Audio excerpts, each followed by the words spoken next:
ഞങ്ങളുടെ കൊച്ചു ലോകത്തിലേക്ക് എല്ലാവർക്കും സ്വാഗതം. ഞാൻ ലജിത. എൻ്റെ കൊച്ചു വിഭവവും വിശേഷങ്ങളും ഒക്കെ നിങ്ങളുമായിട്ട് പങ്കുവെക്കാനായിട്ടാണ് ഞാൻ വന്നിരിക്കുന്നത്. അപ്പം എന്നോടൊപ്പം നിങ്ങളും ഉണ്ടാവുമെന്ന് ഞാൻ പ്രതീക്ഷിക്കുന്നു.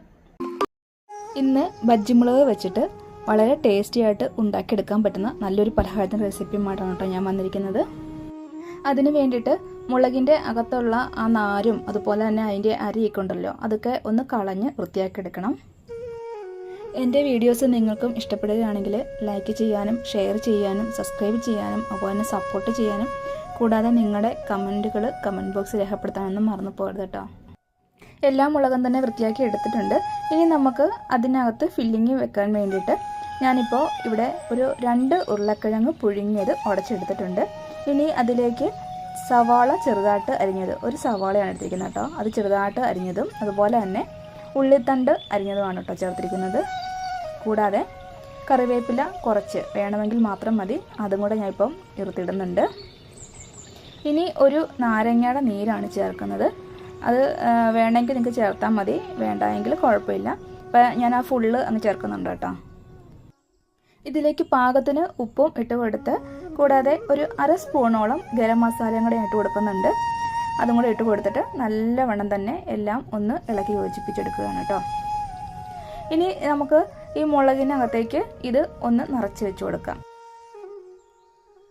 ഞാൻ ഇപ്പോൾ ഉണ്ടാക്കിയെടുത്ത ഈ കൂട്ട് തന്നെ വേണമെന്നില്ല, വേറെ എന്താണേലും കുഴപ്പമില്ല കേട്ടോ. നിങ്ങൾക്ക് ഇഷ്ടമുള്ള ചേരുവകൾ ചേർത്തിട്ട് നമുക്ക് ഏത് വെജിറ്റബിൾസ് വേണമെങ്കിലും ചേർത്ത് ഇതുപോലെ കൂട്ടുണ്ടാക്കിയെടുക്കാം, ഫില്ലിങ് ഉണ്ടാക്കിയെടുക്കാം. എന്നിട്ട് ഇതുപോലെ ഫിൽ ചെയ്താൽ മതി കേട്ടോ. എല്ലാം അങ്ങനെ നിറച്ച് വെച്ചിട്ടുണ്ട് കേട്ടോ. ഇനി ഞാൻ ഇവിടെ മാവ് കുഴച്ചിട്ടുണ്ട്, മൈദാമാവാണ്. അത് ചപ്പാത്തിക്ക് കുഴക്കുന്ന പോലെ കുഴച്ച് എടുത്തിട്ടുണ്ട്. അപ്പോൾ അതിലേക്ക് ഞാൻ കുറച്ച് അരിമോദകങ്ങൾ ഇട്ടാണ് കേട്ടോ കുഴച്ച് വെച്ചേക്കുന്നത്, വേറെ ഒന്നും ചേർത്തിട്ടില്ല, സാധാ ചപ്പാത്തിക്ക് കുഴക്കുന്നത് തന്നെ.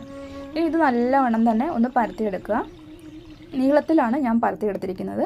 എന്നിട്ട് ഇതുപോലെ ഇതിൻ്റെ സൈഡ് ഒന്ന് കട്ട് ചെയ്ത് ഒന്ന് ലെവലാക്കി എടുക്കാൻ വേണ്ടിയിട്ടാണ് കട്ട് ചെയ്ത് അങ്ങ് മാറ്റി വിടുന്നുണ്ട്. അതിനുശേഷം കുഞ്ഞു കുഞ്ഞ് പീസുകളായിട്ട് ഒരേ ലെവലിൽ തന്നെ അങ്ങ് കട്ട് ചെയ്ത് വിടുകയാണ് കേട്ടോ. അപ്പോൾ ഫുള്ള് ഞാൻ കട്ട് ചെയ്ത് വെച്ചിട്ടുണ്ട്.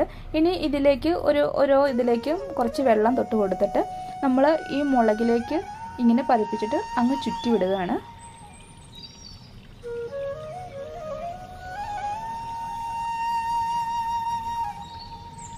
സാവധാനം ചുറ്റിയാൽ മതി കേട്ടോ, തിരക്കൊന്നും പിടിച്ച് ചുറ്റണ്ട.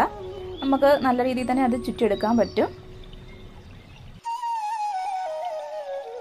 ഒരു 3 എണ്ണം ഞാൻ ഇപ്പോൾ അങ്ങനെ ചുറ്റി എടുത്തിട്ടുണ്ട്. ഇനി ബാക്കിയുടെ ചുറ്റിട്ടോ. അങ്ങനെ എല്ലാമൊക്കെ റെഡിയാക്കിയിട്ടുണ്ട്. ഇനി നമുക്ക് നല്ല തിളച്ച എണ്ണയിലേക്ക് ഇട്ടിട്ട് ഒന്ന് തീ കുറച്ച് വെച്ചിട്ട് ഇത് ഫ്രൈ ചെയ്തെടുക്കാം കേട്ടോ. ഇടയ്ക്കിടയ്ക്ക് ഒന്ന് തിരിച്ചും മറിച്ചൊക്കെ നമ്മൾ ഒന്ന് ഇട്ട് കൊടുക്കണം കേട്ടോ. എന്താണെന്ന് പറഞ്ഞാൽ നമ്മുടെ കുട്ടികൾക്ക് ഇത് ഭയങ്കര ഇഷ്ടപ്പെടും. കാരണം വെച്ചാൽ ഇതിൻ്റെ ആ കാണാനുള്ള ഭംഗിയും അതുപോലെ തന്നെ ഇതിൻ്റെ ടേസ്റ്റ് ഒരു വെറൈറ്റി ടേസ്റ്റാണ് കേട്ടോ. അപ്പോൾ ആ ഒരു ചെറിയൊരു പുളിപ്പും പിന്നെ അരിമോദത്തിൻ്റെ ആ ടേസ്റ്റും ഒക്കെ കൂടി ആകുമ്പോൾ എന്താണെന്ന് പറഞ്ഞാലും കുട്ടികൾ അത് കഴിച്ചോളൂ കേട്ടോ. ഒരു വെറൈറ്റി പലഹാരം തന്നെയാണ്. ഇത് ഉണ്ടാക്കുന്നതിന് ആവശ്യമായിട്ടുള്ള സാധനങ്ങളും അതിൻ്റെ അളവുകളും ഒക്കെ ഞാൻ ഡിസ്ക്രിപ്ഷൻ ബോക്സിൽ കൊടുത്തിരിക്കാം കേട്ടോ. നിങ്ങളും ഒന്ന് ട്രൈ ചെയ്ത് നോക്കണം. അപ്പോൾ നിങ്ങൾക്ക് എല്ലാവർക്കും ഇന്ന് ഞാൻ ഉണ്ടാക്കിയ ഈ സ്റ്റഫ്ഡ് ചില്ലി ബജ്ജി റെസിപ്പി ഇഷ്ടപ്പെട്ടെന്ന് കരുതുന്നു. ഇഷ്ടപ്പെട്ടെങ്കിൽ ഞാൻ നേരത്തെ പറഞ്ഞത് തന്നെ ട്രൈ ചെയ്യുക. അതുപോലെ തന്നെ നിങ്ങളുടെ കമൻറ്റുകൾ എന്താണെന്ന് പറഞ്ഞാലും അത് രേഖപ്പെടുത്താൻ മറന്നു പോകരുത് കേട്ടോ. പിന്നെ ആദ്യം പറഞ്ഞത് തന്നെ സപ്പോർട്ട് ചെയ്യാനും ലൈക്ക് ചെയ്യാനും ഷെയർ ചെയ്യാനൊന്നും മറന്നു പോകരുത് കേട്ടോ. അപ്പോൾ അടുത്ത ഒരു വീഡിയോയുമായിട്ട് വീണ്ടും കാണുന്നതായിരിക്കും. അതുവരേക്കും എല്ലാവർക്കും ഒരുപാട് നന്ദി.